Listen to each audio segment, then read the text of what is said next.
Alright, so here's my Dax. It has let's see, how many miles it has on it. It has oops, these. It has 109 miles. 109 miles. It's been 2 months now since I had it. I haven't ridden it since I got it. I just been too busy with work and such. So anyways, I just warmed up the engine so it's warm. So I'm gonna change the oil, do the break-in change. I usually do it earlier than this. I usually do it like at around 20 miles. I usually do it 20 miles, then I go 100 miles, then 600 miles. Then after that, you know, it's like every 1,000 miles. But anyways, this one has the filter here, so I'm not gonna change the filter. So if things got caught by the filter, it got caught. If it doesn't, it passes through. I'll change the filter maybe at 600 miles. So now it's at 109. So let's say 100. So I'm gonna do the oil change again at 600 miles, and I'll change the filter then. Right now I'm just gonna change the oil only. So as you can see from, you guys can see it from your angle here. So here's the drain bolt. It's a 12 millimeter drain bolt. So, right, and you need a crush washer or a sealing washer to replace the old one. So right now I'm parked on the driveway. So the front of the wheel is actually pointing downwards, because if you look at the engine, if you point the bike upwards, you won't be able to drain all the oil out. So you point the bike downwards, it will go to the oil drain. All right, so let me get my my stuff together and we'll continue. All right, so basically I just got my oil catch right here. Let's loosen it up first. This is a new socket wrench I got. My old Craftsman wrench, the ratcheting mechanism is damaged. It doesn't work anymore. And unfortunately, you can't get it replaced, even though it has a lifetime replacement. You can't get it replaced because how they work is like, oh, we don't make this particular model anymore, so you can't replace it. So that's the excuse. So all you people that are buying lifetime tools with lifetime guarantees, it doesn't mean shit, because they that part, if you read the fine print on the lifetime tools, they only replace it with the exact same part number. So if you don't have, so if they don't make it anymore, then they won't replace it. They're like, oh no, we can't do that. You know, it's not the same thing. So too bad. So that's what they're doing. So that's why you see all these lifetime tools, every like 5 years or something like that, they will actually have a new model, a new design. So it changes the number. So also, nope, all those people that had the lifetime tool before, it's useless now. All right, so look at the oil. It looks very clean. I can see the stream coming down. It doesn't look black at all, and that's expected. You know, only has 100 miles, right? So that's expected. So that's normal. All right, so let's give it a minute to drain, and we can come back to it. All right, I'm not sure you guys can see the stream coming down or not. It's very, it's very thin now. You know, it's almost drained. So this is one of the things I do that most people don't do this. When I watch on YouTube, I think I only saw one other person that's ever done this when they do an oil change. Because you're now sitting on the kickstand, right? I will actually shift it over. See that? Also on the oil stream sticker. Oh, look at that. Look at how much oil there is. Also on the sticker. So I only seen one other YouTube video that someone actually does this, what I'm doing right now. So I always done this. So okay, now it's very thin. Thicker again. All right. So let's rock it back the other way. The other way looks pretty dry and empty. All right. So you have to rock it back and forth a few times to get it out of all the nooks and crannies that the oil is hiding in. All right. There it is.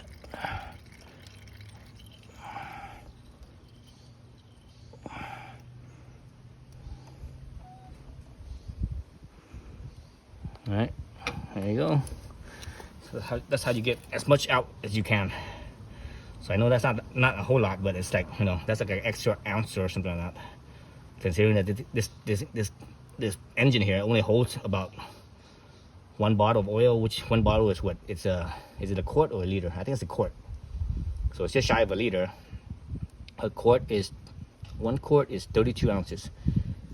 So I think this thing holds a little bit less than a quart. So an ounce does make a difference. You know, it's like an ounce is like easily 5% plus. It's not 10% for sure, but it's like, you know, about, I think you know, it's about 5%, because this thing holds, again, it's not a full quart. It's like it's probably, I don't know, like 0.9 quarts. I'm thinking something like that. It's like 0.9. So 0.9 quarts is gonna be about 0.9 quarts is just under 30 ounces, like 29 ounces, I think. So 1 ounce, actually 1 ounce is less than 5%, but coming out, you know, I think it's a good ounce, if not a little bit more than that. So let's do it one more time. Move this over so I really catch it. I'm gonna lean it further this time.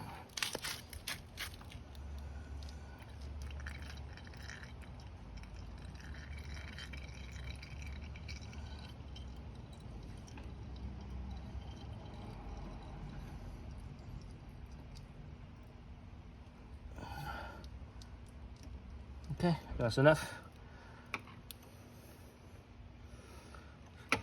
Yeah, I think that's enough. I'm gonna cap it back up and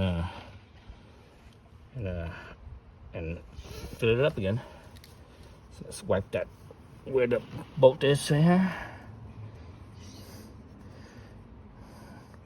So I didn't spill any oil anywhere else. None of the oil got on the exhaust pipe or anything. So that's good, nice and clean. So I put it in the new washer already. This is the new crush washer.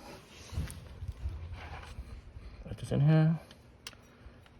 So on these newer Hondas, this bolt is of 12 millimeter. On the older Hondas, I think it's either a 17 or a 14 or something. It's bigger. It's bigger than 12.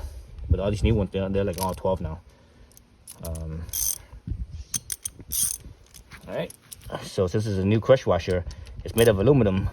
So when you tighten it, you get to the point where it stops. Then if you keep on tightening it, you can actually feel the crush washer squeeze down a little bit. Then when it squeezes down, you know, the handle here it's still turning, but there's resistance. Then it gets to a point where it doesn't really want to turn anymore. It's like it wants to stop. That's the point where you pretty much stop. So okay, I'm at the stopping point right there, right? Or not the stopping point, but where I'm basically, I'm not putting any load on that bolt. So let me see how much I could turn it from here and see how much angle it is. So it's probably gonna be about 1/8 of a turn, I think. No more than a quarter. I think only about 1/8. So yeah, let's see. Yep. So that's actually less than 1/8.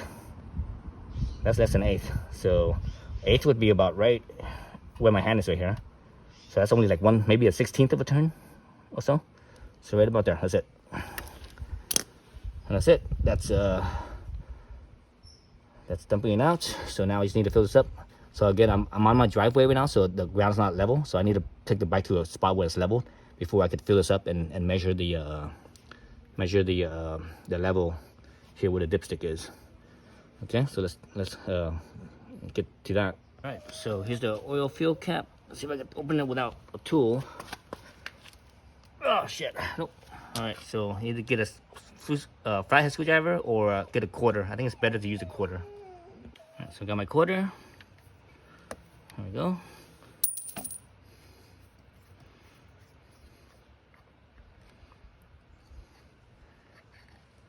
It's a long dipstick. Wipe it clean. Wipe it clean. I'll set it down. Get my funnel here. I have a little long funnel here.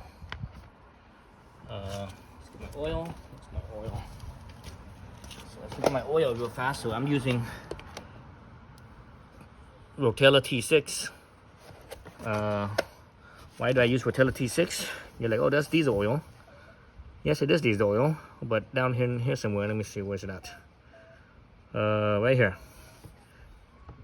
Jazzo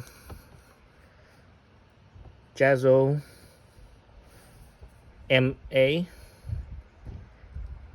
So that's rated for clutch. So Jazo is a Japanese standard. So MA is for clutch, for motorcycles that has a wet clutch, where the engine oil is the same as the clutch oil, and Jazo MB is for a dry clutch, basically like where the clutch is separate, like let's see, only two brands I could think of is Harley and Moto Guzzi, where their clutch is separate from their the engine oil. All right, so let's pour some oil in. So this is a 1 gallon right here. So it has a little markers here. So 1 gallon is 4 liters. So I'm gonna go down to I'm gonna go a little bit above 3 liters. So this side is, excuse me, not liters, quarts. This side is liters and this side is quarts. So I think I'm gonna go down to where it says 3 liters. Then I could check. Oh shit! God damn it! Spilled some oil already. I swear, I always spilling oil.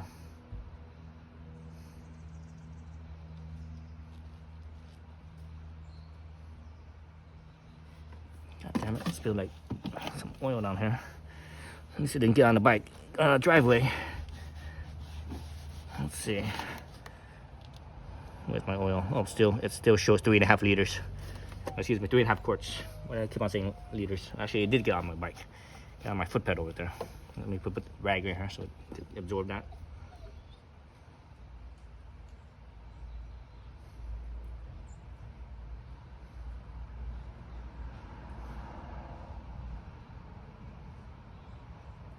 Okay, let's see. Okay, it's down somewhere around the 3 liter mark right here. Somewhere around there.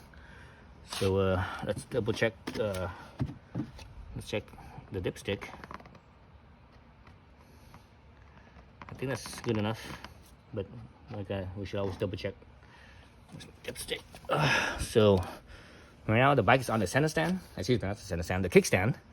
So you check it with the bike on the kickstand. It's actually not accurate. Just got this lint on my dipstick from my rag, my t-shirt. All right, you do that. So this is how you check with the Honda. So every brand is different, but on Hondas, all you do is just do this, and that's it. You don't screw in the dipstick. I think on the Yamaha you have to screw it in, but on Honda you don't. So I don't see nothing over here. All right, let me wipe it again, and let's do that again. Let's look at the right here where the hash mark is. It's right here's the minimum, and right here's the maximum. So it's very small. So you're talking about ounces. So yeah, so it's still dry. So I'm gonna leave it right there. I'm gonna level out. I'm gonna stand the bike back up, level it out, because right now I'm on a flat surface, or level surface I should say. Okay, so drop it down. Let's see. Okay, so I got up to the high mark. So that's good. I got up to the high mark. So I'm pretty much full. I'm gonna close it up. I'm gonna start it up again for about 30 seconds. Then kill it and leave it for about a minute. Then check the oil level again. So I'll do that off screen. All right, so it's warmed up, and and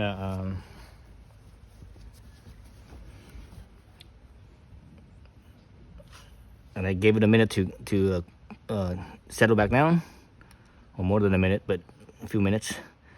See where it's at just from running it. Oh, look at that. Just from running it, it splashed all the way up to about halfway up almost halfway up the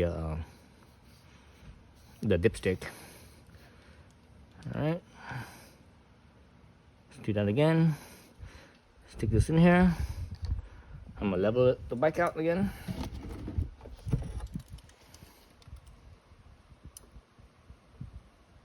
Okay, bike's leveled. All right, drop it back down to the center stand. Oh, look at that. It's about halfway, just past halfway up the hash mark. So slightly on the slightly low. Well, I wouldn't say low, but you know, it's not full. Is my point. It's not full. So I'm gonna add a little bit more oil then. I'm gonna go add just a few more, just another, probably only like a couple ounces. It should be enough.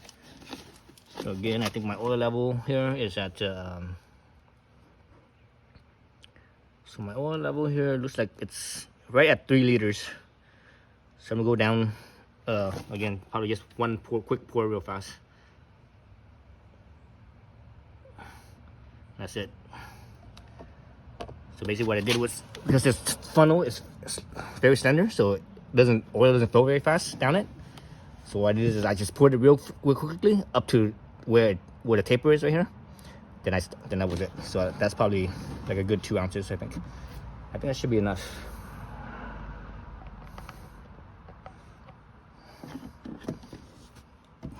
All right, so let's do that again. Let's wipe this dipstick. Jeez, on the lint from the shirt. Yeah, get a new shirt here. This one's kind of old and dirty. All right, level out the bike again. Okay, bike's leveled. Drop it back down. There you go, top of the hash mark. Or the top of the hash mark. Yep, that's it. It's perfect. All right, I got to shut this thing back up. If you want to be certain, maybe a little bit. Yeah, that's good enough. That's it. So that's the oil change for the Dax. Thanks for watching.